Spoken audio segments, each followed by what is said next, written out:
Ano ba ang Espiritu Santo? At sino siya?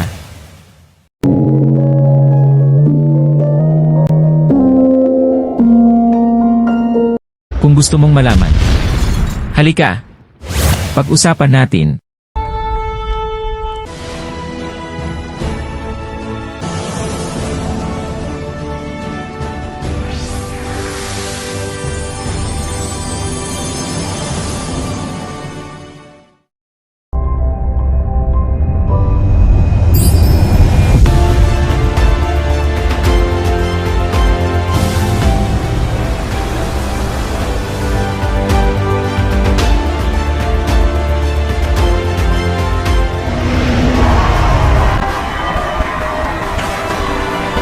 Ang Espiritu Santo ay ang ikatlong persona ng banal na Trinidad sa Kristyanismo.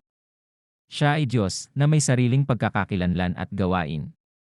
Tinuturing siyang banal na espiritu na patuloy na nagbibigay ng biyaya, nagpapalakas, nagpapahayag ng katotohanan, at nag-uudyok sa mga Kristiyano sa kanilang buhay ng pananampalataya at pagsunod kay Jesus. Siya rin ang nagbibigay ng kapangyarihan at gabay sa mga individual at sa simbahan. Nakasulat ba ito sa Biblia? Oo, ang konsepto ng Espiritu Santo ay matatagpuan sa Biblia.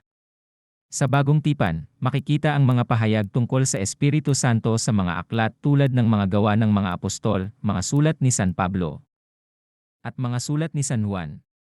Halimbawa, sa mga gawa ng mga apostol 2 oras 38 minuto, sinabi ni Pedro sa kanyang pangangaral, "Magsisi kayo at magpakabautismo bawat isa sa inyo sa pangalan ni Hesukristo para sa kapatawaran ng inyong mga kasalanan. At tatanggapin niyo ang kaloob ng Espiritu Santo." At sa mga sulat ni San Pablo, makikita rin ang mga pag-uulat tungkol sa Espiritu Santo. Halimbawa, sa mga taga-Roma 8 oras 26 minuto negatibo 27, sinabi niya, "At gayon din ang Espiritu na tumutulong sa ating kahinaan sapagkat hindi natin nalalaman kung ano ang dapat nating ipanalangin. Ngunit ang Espiritu rin ang namamagitan dahil sa atin sa mga hudyat na hindi masasalita sapagkat hindi nalalaman ng ating mga pamamahayag ang ibig nilang ipanalangin. Ngunit ang Espiritu rin ang namamagitan dahil sa atin ayon sa kalooban ng Diyos."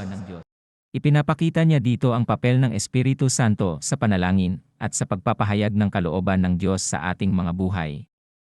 Ano ang ginagampanan ng Espiritu Santo sa tao? Sa Biblia, ang Espiritu Santo ay may maraming papel at gawain. Narito ang ilan sa mga ito.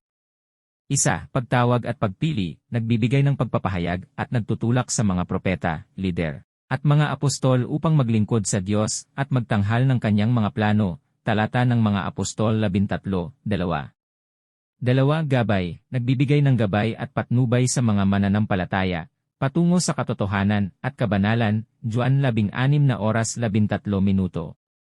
3. Pagpapala, nagbibigay ng mga biyaya at donasyon, tulad ng mga kaloob ng Espiritu, sa mga mananampalataya, upang sila ay mapalakas at magtagumpay sa kanilang pananampalataya at paglilingkod. 1 Korinto 12, 4-11. 4. Pagpapahayag ng katotohanan, tinutulungan ang mga Kristiyano na maunawaan at tanggapin ang mga aral ni Jesus at ng kanyang ebanghelyo, Juan 14 oras 26 minuto. 5. Pangangaral at pagpapayong pangkalahatan, nagpapahayag ng mga katuruan ng Diyos sa pamamagitan ng mga propeta at sa banal na kasulatan, 2 Timoteo 3 oras 16 minuto.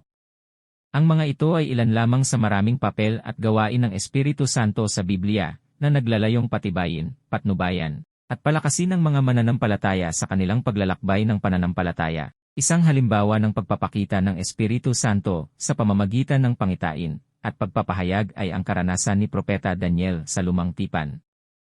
Sa Daniel 2 oras 19 minuto negatibo 23, ipinakita ng Espiritu Santo kay Daniel ang kahulugan ng panaginip ni Haring Nebukadnesar tungkol sa malaking imahen. Binigyan si Daniel ng kaalaman at karunungan mula sa Espiritu Santo upang maipahayag at maipaliwanag ang kahulugan ng panaginip na ito sa hari.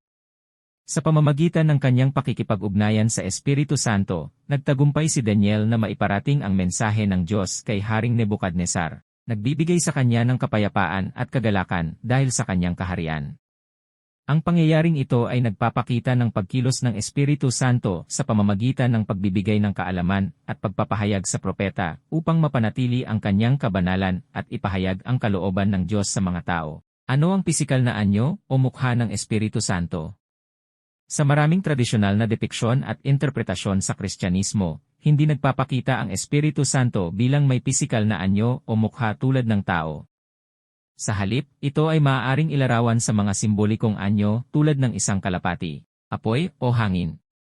Ang mga ito ay mga simbolong nagpapahayag ng mga katangiang di-tangible ng Espiritu Santo tulad ng kalayaan, kagandahang loob, at presensya ng Diyos sa buhay ng tao. Gayunpaman, ang Biblia mismo ay naglalarawan ng Espiritu Santo sa iba't ibang paraan. Kaya't ang mga representasyon nito ay maaaring mag-iba depende sa kultura at tradisyon ng Kristyanismo. Bakit kalapati ang napili bilang naglarawan sa Espiritu Santo? Ang kalapati ay napili upang maglarawan sa Espiritu Santo dahil sa ilang mga katangian nito na may kinalaman sa mga kahalagahan at katangian ng Espiritu Santo sa mga paniniwala ng Kristyanismo. Ang ilan sa mga katangian ng kalapati na naihahalin tulad sa Espiritu Santo ay ang kanyang pagiging malumanay, mapayapa, at mapanuring hayop. Gayon din, ang kalapati ay may kaugnayan sa pagbibigay ng liwanag at paghahatid ng mensahe ng kapayapaan, na mga bagay na itinuturing na bahagi ng gawain ng Espiritu Santo sa mundo. Kung magustuhan mo ang talakayan natin ngayon, maaari mo bang subscribe ang YouTube channel at i-follow ang Facebook natin? Para mas lalo pa nating ipahayag ang kahalagahan ng kasaysayan.